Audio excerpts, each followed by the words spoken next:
So does anybody remember last week's sermon and what I talked about? What I talked about last Sunday. If we were in the sanctuary, it would be easy for somebody to answer, but it's a little bit difficult to do on Zoom. So I'm going to remind you, reconciliation. So the best way I believe that we can understand reconciliation is when both parties have agreed to forgive one another. It's a two-way street. So yes, guess what we're talking about this week? Forgiveness. Then Jesus had a lot to say about forgiveness. And most of what he said is hard to understand and hard to hear. So I'm just going to go back and refresh everybody's memory on some of the things that Jesus has said about forgiveness. You've heard it said, you shall love your neighbor and hate your enemy. But I tell you, love your enemy and pray for those who mistreat you and persecute you. That comes out of Matthew 5:43 through 44. He also taught us, forgive us our trespasses, as we also forgive our trespasser. Matthew 6:12. And we hear that every Sunday. I hope you hear that every Sunday. And maybe during the week as well. And then he went on to explain, for if you forgive men their trespasses, your holy Father will also forgive you. But if you don't forgive men or women that trespass you, neither will your Father give you trespasses. Matthew 6:14 through 15.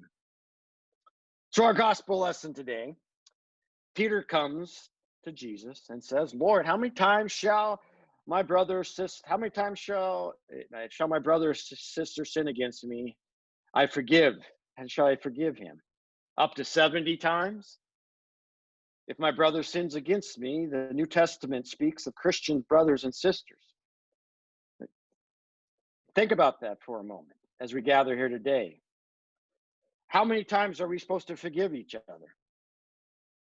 And in a different in different texts, it says 70 times 7. So forgiveness is one of those things that is hard to understand, and it's difficult for us to really get a grasp on. I think you talk to different people will tell you what forgiveness stands for. But when we do forgive, there's a lot of things we have to also look at.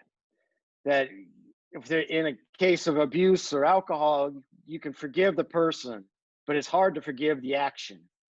When things spin on the curl, when these things happen, we have to have tough love. But the family is a place where we can find that acceptance and tolerance and forgiveness than we'll find in any other place.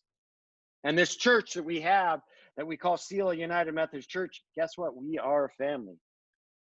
You and I are brothers and sisters in Christ through that connection. But back to Peter's question to the Lord. Lord, if my brothers and sisters sin against me, how often should I forgive them? Really, Peter should have stopped there instead of trying to expand on his question. But Peter was the kind of person who couldn't keep his mouth shut. And a lot of times he should have. And in this instance, Peter should have been silent. But he kept speaking. And this is what he said. How many times should I forgive? And he proposed an answer. Until 7 times? In other words, should I forgive my brother or sister as many times as 7? You see, Peter was trying to be generous. The standard Jewish law was to forgive somebody 3 times. Peter knew instinctively that Jesus was going to demand more. How much more? Peter didn't really know. So 7 sounded like a good number because obviously 7 is a holy number. Yet, this wasn't what Jesus was looking for. In other words, Peter thought he was in the right. And that Jesus was going to get him an attaboy. Good job, Peter, for giving me the right answer. But boy, was Peter wrong. Peter didn't get an attaboy. His proposal to forgive 7 times was generous, but not generous enough. And we hear Jesus respond. In the King James Version, it says 70 times 70, which would be 490. but most scholars who have studied and gone into the translation thinks it's 77. Doesn't matter. 77 times or 490 times. We shouldn't really keep track. Or can we keep track? Now, we talked about this in pub theology on Thursday, and some of you in the congregation might actually be thinking this. Well, I could have a piece of paper and I could write it down every time I forgave the person, and then put a check mark every time I did it. And once I had either got to 70 times or 490 times, whatever it may be, you think, well, I've fulfilled my requirement, and I'm done, right? That's it. Then the next thing you know, something else goes wrong. Wham. Of course, we also talked about this in pub theology. You could use I'm sure there's an app out there. You could use your phone to keep track. I haven't looked, but I'm guessing there is. But let me ask you this. For every time you make a check mark, one after one, would you really be forgiving that person? Or would you just be storing up your anger, keeping score until you could justify lowering the boom? If I understand forgiveness right, it means letting go of the offense, letting go of your anger. Making check marks would be just doing the opposite, wouldn't it? And if we were to make little check marks, we would just be storing up the offense, wouldn't we? Storing up anger, preparing for the day when we could justify taking revenge. That doesn't sound like forgiveness to me. When Jesus told Peter that he had to forgive 77 times, it was just a backhand way of telling him to get rid of his list, to get rid of his spreadsheet, to get rid of his calculator, and finally just to stop keeping track. Then Jesus goes on to tell a story. A slave runs up a debt of $1 billion dollars in our economy today. It was an incredible amount, which the king knew could not be repaid or ever be repaid. And he ordered the slave to be sold along with his family and friends, so that the king would at least get something back on what the servant owed.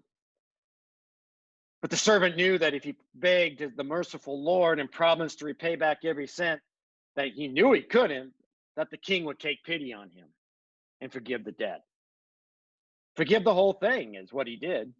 The king forgave the millions and the billions and zillions of dollars, or whatever the economy was back then.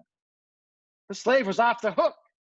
But instead of seeing the mercy that the slave owner or the king had him, he turned around and encountered somebody else who owed him something, $100, easy to pay off. But he demanded that payment right now, right here and right now. The one who had forgiven him. And he forgot that he had been forgiven. And the king heard about this. The king became very angry, and he summons that slave back to him. You wicked servant, I forgave you your debt. You begged me. You got on your knees and said, you'll repay me back. And I said, okay, I forgive you of this zillions of dollars that you owe me. Now, shouldn't you have had mercy on your fellow servant, even as I had mercy on you?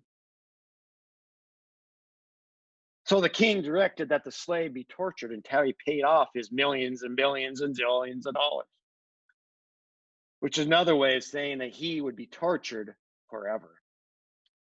So now let me try to explain this parable. Probably most of you had figured out the king is God. And as the slaves, we have been forgiven. And Jesus is warning us, but if we refuse to forgive our brothers and sisters in Christ, we put ourselves in grave danger. We ask, who has been forgiven? Much by the Lord? Refuses to forgive someone else who has offered us little? Listen to what God is likely to say to us. You wicked servant, I forgave you all the debts because you begged me. Shouldn't you have mercy on me, you fellow servant, even as I had mercy on you? I'd like to soften this message that Jesus is saying here. I don't like threats. I hate having threats put upon me. But I don't think Jesus is actually threatening us. He's warning us. He's warning us of the danger and trying to help us avoid the dangers that are ahead of us. Now, there's a story of a ship's captain who saw a light in the distance. He told the radio operator and sent a message to the other ship to change course. 20 degrees to the east. The radio operator received a reply. Change your course 20 degrees to the west. Now the captain wasn't happy. He told the radio operator to resend the message telling the other ship to change course to the east. This time adding, I am the captain. The radio operator received this reply back. Change your course 20 degrees to the west. I am the lighthouse. What is going on here? The captain thought he knew what he was doing, but if he would have kept his course, he would have slammed into the shore. We don't like threats. We do appreciate warnings. And as if in this case, it's better to be saved by a lighthouse, by a lifeboat. That's what Jesus is doing when he tells us to forgive one another. He isn't threatening us. He's warning us to save us. He's warning us that God expects us to forgive others as God has forgiven us. Let me close with a few questions. It's important questions that we need to ask. Who is it today that you need to forgive? Who is Christ calling you to forgive today? Give those some thoughts. And how do you need to be forgiven today as well?